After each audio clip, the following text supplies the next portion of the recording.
এই বাপ, তোমরা যারা সিজদা করো না, তোমরা বলো না বাজান, বলো না, এই দরদি ভাই চিৎকার করে বললাম, তুমি যদি বলো তোমার পায়ে ধরতে, আমি পায়ে ধরতে রাজি। তুমি যদি বলো তোমারে জড়িয়ে ধরে কাঁদতে, আমি কাঁদতে রাজি। তুমি বলো কেন আল্লাহর সাথে রাগ করলা? কেন আল্লাহর সাথে রাগ করলা? কেন আল্লাহর সাথে নারাজ হইলা? কেন সেজদা কপালে জুটলো না? কেন মালিকের সাথে সারাদিনের এত কিছুর বিনিময়ে আল্লাহ তাআলা একটা মিস কল দিলে, 2 সেকেন্ডের একটা মিস কল দিলে বন্ধু তুমি টের পাও তোমার মোবাইলে মিস কল আসছে।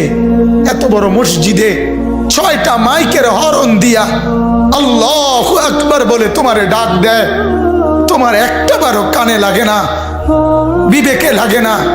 তোর মতো সত্য ডাকাত, তোর মতো পাষাণ বেটা আর কে হইতে পারে বেটা?